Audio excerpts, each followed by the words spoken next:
رزق وسیع عطا فرمائے. جن کو رزق دیا ہے اللہ پاک ان کے رزق میں برکت عطا فرمائے. جو مومنین و مومنات حج و زیارت کے متمنی ہیں اللہ پاک ان کو حج و زیارت نصیب فرمائے.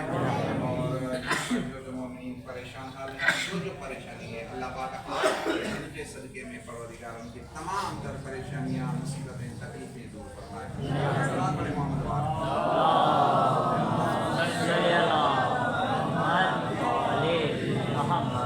تو ایسا گرامین اصل بات یہ ہے کہ ہم نے بھلے جتنا بھی علم ہے کیونکہ مولا کا محب کبھی جائے نہیں ہوتا.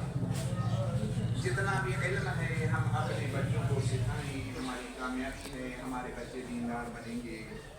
کچھ نہ کچھ ان کو آئے گا کل پر یعنی اس پر یہ بات نہیں آئے گی. ایک جگہ میں گیا مجھے فون آئی کہ آپ نے نماز جنازہ پڑھانا ہے تو میں ادھر گیا. یہ سنیے گا آج کے ماحول کی بات بتا رہا ہوں. میں ادھر گیا کہ میں نے کہا نماز میت پڑھنی ہے تو یہ بتائیں کہ میت کو غسل ہوا ہے کہ نہیں. کہا نہیں کہ صاحب غسل آپ نہیں کرانا ہے. یہ آج کی کچھ کی بات ہے کچھ دنوں کی بات ہے. میں ادھر گیا جب میں گیا تو میں نے کہا میت کے پاس چلے. وہاں پر جیسے ہی گیا تو وہاں پر میت لیڈی تھی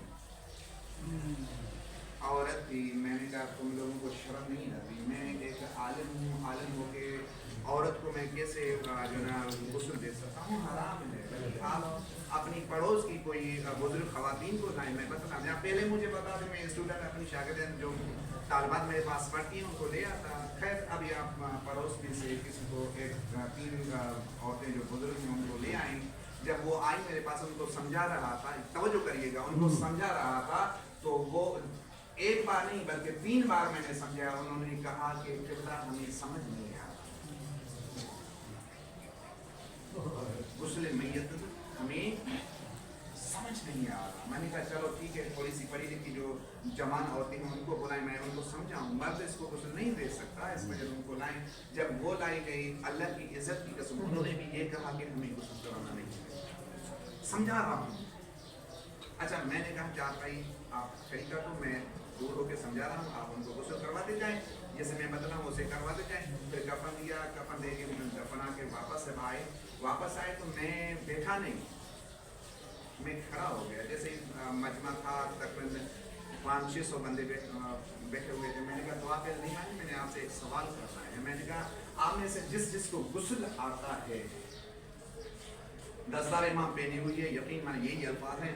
آپ میں مدرسہ جامعۃ المہدی کا جو ہے نا پرنسپل تھا. میں نے کہا جس کو غسل صحیح طریقے سے آتا ہے 500 روپے انعام سنائے مجھے بتلائیں کہ غسل کیسے آتا ہے. تو وہاں سے ماشاءاللہ ایک بوڑھا سا اٹھ کے کہتے ہیں مولانا صاحب آپ کو غسل کرنا آتا ہے.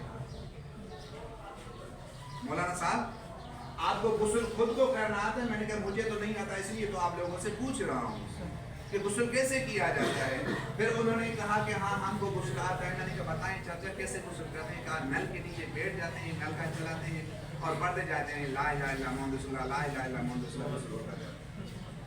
یہ حال ہے.